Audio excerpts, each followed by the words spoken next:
Okay, alright. Update po tayo. Sakat din for today, guys. Ito yung update natin sa atin, guys, ha? Diba New Year na New Year? Malapit na yung New Year at tapos na yung Christmas. Pinaghandaan nila Alden Richard at saka si Catherine Bernardo yung kanilang bakasyon sa New Year. Pero sa ngayon, guys, kasi nung Christmas kasi nagkaroon lang na konting banding. Tapos, lumipad na rin si Alden papuntang Canada. After naman na lumipad si Alden dun, guys, ay magkasama naman po sila ni Catherine. Kasama niya yung mga pamilya ni Catherine at nakabanding din niya. Si Catherine din nakabanding din niya yung pamilya ni Alden Richard. Kumbaga lang po, guys, is yung vice versa lang sila.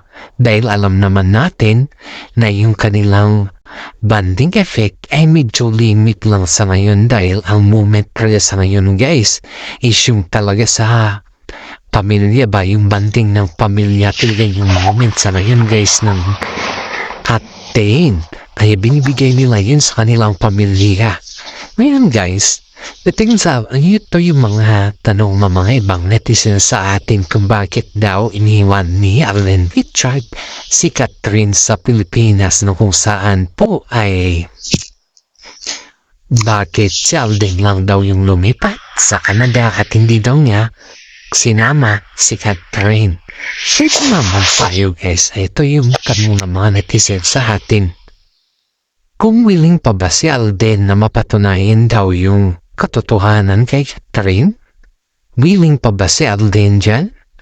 Bakit iniwan daw niya si Catherine? Tarong naman natin dito, guys, kung iniwan naman niya si Catherine, ay hindi ibig sabihin na iniwan niya na talaga. May pinuntahan ng si Alden dun dahil kailangan kasi na magbakasyon din siya dun sa Canada. Then may mga maghanap pamilya din si Alden dun. Kaya hindi naman natin pwedeng pabawalan si Alden na magbakasyon dun dahil kailangan din siya ng iba niyang pamilya. Kaya din po sa ating, guys, kung iisipin natin, marapatin natin ba na kung halimbawa ikaw din ay mapamilya sa ibang bansa, siyempre puntahan mo din dahil yan po ay may mapanahon at may mga oras ka din. Panahon kasi yung bakasyon niya yan, guys, kundi panahon sa pamilya ba? Yan yung palagi natin tatandaan dito na ang pagkakaroon ng bakasyon ay hindi lamang po limitado. Kaya isipin natin doon, guys, kasi ang New Year naman po ay silang dalawa naman yung magbabakasyon dahil siyempre namimiss doon sa Catherine si Alden Richard Kaya yun nga, yan dito sa ating legit na sources. Imagine ito, guys, si Mami Min po ang nagsabi kay Alden Richard na magbakasyon sila ni Catherine sa ibang bansa sa New Year para makabanding ba nila or makilala talaga yung isa't isa sa kanila. Yung mga nabay natin dito, guys, parang gumagaba is sarap sa pakiramdam ba na sabihan ka ng mami ng girlfriend mo, di ba? Kahit sino dito, guys, pag sabihan ka ng mami ng girlfriend mo na yung parang ipinapaubayan niya na yung anak niya sa'yo. Kaya ang sabi ng mga netizen dito, guys, is sobrang swerte ni Alden Richard kay Catherine dahil si Mami Min na mismo nagpapasubo kay Catherine Bernardo kay Alden para sa ganun po ay makilala nila ng isa't isa.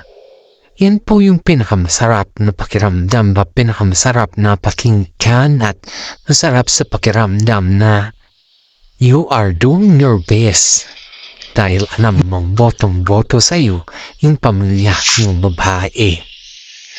Kaya itong si Daniel, guys, itong si Daniel, ito naman yung update natin dito. Itong si Daniel, ang tagal daw nang hinintay si Catherine dun sa gate ng bahay nila, dun sa gate sa entrance gate kasi may mga security dito, guys, dun sa bahay nila. At may pantata si Daniel doon na kung nakita daw nila si Daniel, itatawag daw muna nila kila Mami Min or si Catherine para sa ganun po ay malaman nila na nandun si Daniel Padilla. Pero ang sabi ng mga guardia guys is nandun daw si Daniel Padilla na nag-aabang kay Catherine, na sinabi daw kasi ng mga guardia, tinawag daw kay Catherine na nandun si DJ. Ngayon, nagsabi daw ni Catherine, sabihin niyo wala ako. Which is kahit andun si Daniel, andun si Catherine, yung bang kararating lang niya sa galing airport na hinatid si Alden Richard. Kaya ito, sobrang kilig mga netizen dahil yung bang kararating niya lang tapos nandyan na si Daniel Padilla. Nang ba yung mga isipin ng mga netizen dito guys is parang si Daniel Padilla po naghahanap ng tiyempo na wala lang si Alden Richard, andyan na siya. Parang ibig sabihin na hinahanap niya yung tiyempo, yung oras ba na makuha niya ulit si Catherine kahit ayaw na ni Catherine sa kanya.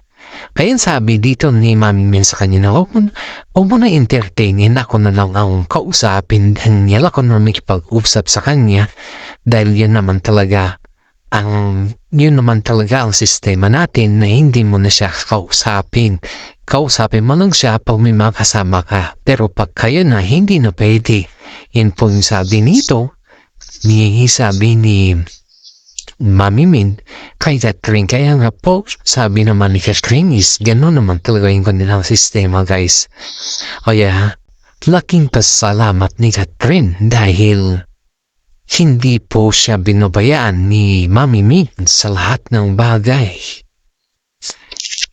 Nung sinabi ni Mami Min na gano'n guys ay may tinawag ata nung kwartya ko bakit daw nandun si Daniel sa guardhouse. Tapos ang sabi daw ni Daniel ay may ibibigay lang daw siya kay Catherine. Masabi naman na may ibang netizen dito guys na bakit kailangan pa siyang magregalo ba or magpakita. Ang sakit na nang ginawa niya. Anong intention niya? Na para sirain na naman ang kat din na tambalan kasi si Daniel guys ang sinasabi niya sa kanyang mga interview, love my family first, love the environment, or love something like that. Wala mo nang pag-ibig ngayon kasi focus sa trabaho. See? Yan ba yung nagpo-focus sa trabaho? Yan ba yung wala nang pag-ibig sa ngayon? Love the family and love the environment? Diba? Bakit nandun siya sa gate?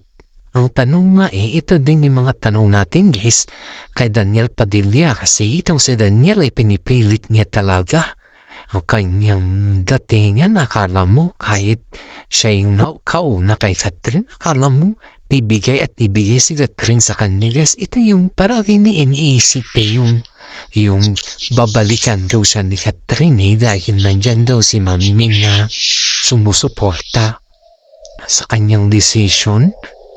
Sabi ko naman, hindi naman tama na mag-decision si Mami Min ng ganyan-ganyan, di ba? Kahit sino. Anak niya pero hindi siya yung tao na mag-decision na kung ganyan ng na-sistema ni Daniel Padilla. At never siyang nag-decision na about sa mga ganyan. Kaya itong si Daniel minsan gumagawa din ng kwento. Dahil ang niya kasi na hindi na pabor ang pamilya nila Catherine sa kanya dahil ang dami niya na kasing ginawang kampihan guys. Sobra. Dami niyang ginawang kamalian. Kaya nga po laking gulat ng mga netizen kung bakit nandiyan pa rin si Daniel na kung ba is nandiyan pa rin siya na umaaligid kay Catherine, ayaw na sa kanya. Hindi pa natin alam guys kung anong magiging reaction ni Alden Richard dito kasi kakahatid lang po ni Catherine sa kanya at hindi pa natin alam. Baka siguro kaya ng dating reaction ni Alden Richard pero iba na ngayon guys, iba na yung sistema nila. Ang sistema kasi na ginagawa nila sa ngayon guys is parang itong si Daniel ay gumagawa ng sarili niyang sistema samantala itong si Catherine naman guys is nagpa-focus kay Alden Richard kasi alam niya na Ang pangalan nila ni Alden Richards sa ngayon ay sobrang trending at sikat at ang ganda ng kanilang banding guys. Hadisimo ang barkada nila is gustong-gusto si Alden Richards at marunong din magkisama si Alden ha. Sa totoo lang ha, hindi sa galit tayo kay Daniel Padilla pero ayaw ko ng kanyang style. Style ba na yung alam mo yung kakainisan ka ng tao, yung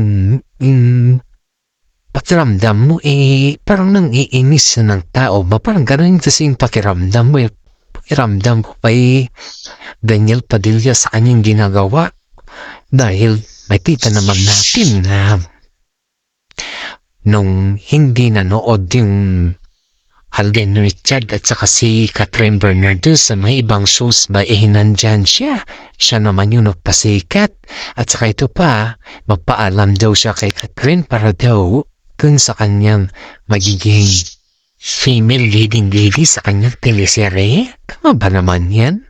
Alam niyo, may katambal na si Catherine, tapos ganun na lang siya. Kaya itong si Alden guys is di hamak na kukuhan kami dito. Kumbaga is very approaching kami kay Alden dahil nakikita namin talaga yung tuwan ba yung totoong pagmamahal niya kay Catherine, not like Daniel Padilla na hanggang lang sa kamera salita pero yung pag wala na yung kamera iba na yung ugali niya, parang nasa loob siya ng sarili niyang maskara guys. Yan yung palagi namin napapaisip ka ba na totoo pa ba yung mga pinagkagawa ni Daniel Padilla? Parang karon ka ba guys? Kaya hintayin po natin guys yung reaction ni Alden Richards dito kasi hindi pa niya alam na nandun si Daniel Padilla at hanggang dito na lang po ang ating updates. Maraming salamat sa inyo at pag-like, subscribe at share naman po ang ating YouTube channel Showbiz Updates. Kaya na po, sana naman magustuhan ninyo ang ating update. God bless.